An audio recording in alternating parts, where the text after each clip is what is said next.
Here's what it's like to drive an E39 BMW M5. Well, let's start it up.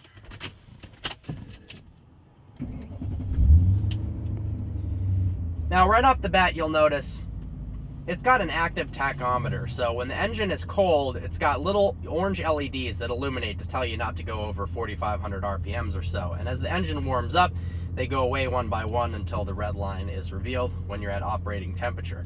Now, I always put the car in sport mode. It tightens up the handling and it heightens the throttle response. And I turn DSC off so you can have a little bit more fun. Put the car in first and get going.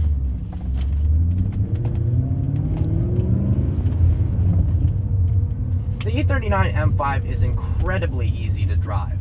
Around town, it's very comfortable.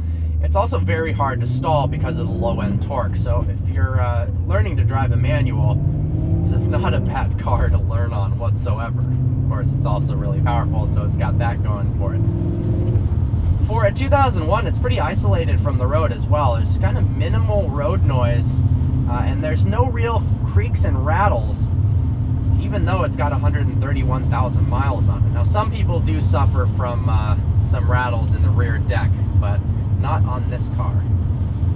This specific vehicle has a muffler delete, which, throw it in second here, sounds absolutely incredible.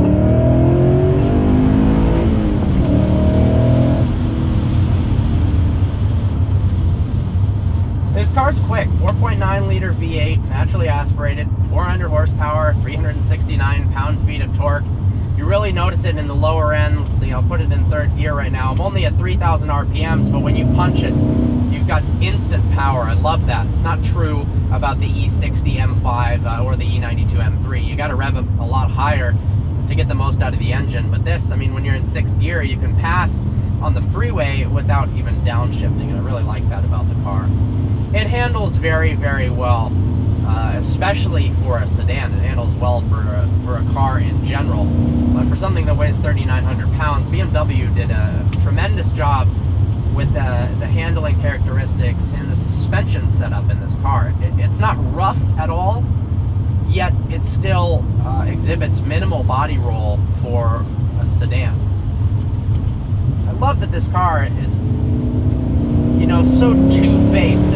It can be used as a tool to get to the golf course for an older businessman, and it can also rip up back roads as well. You can put 5 people in it comfortably, store 3 golf bags, or you can take it around the track. I'm taking this car around several racetracks, and it's an absolute blast.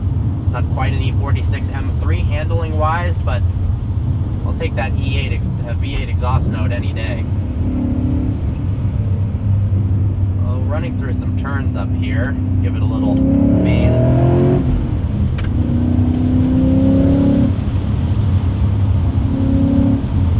Car is very composed.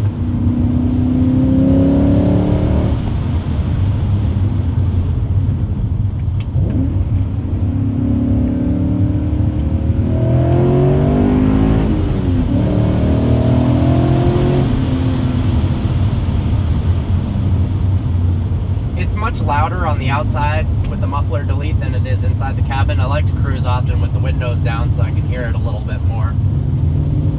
But no drone at all, anything like that.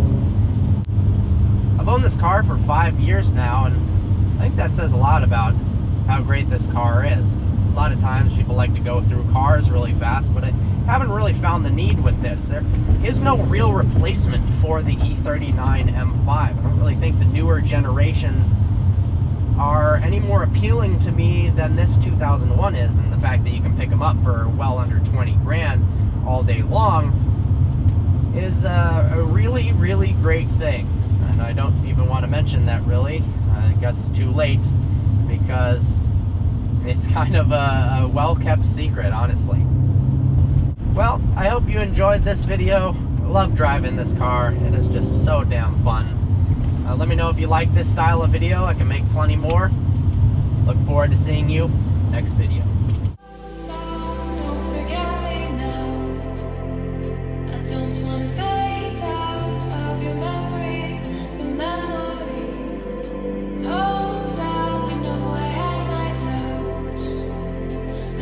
to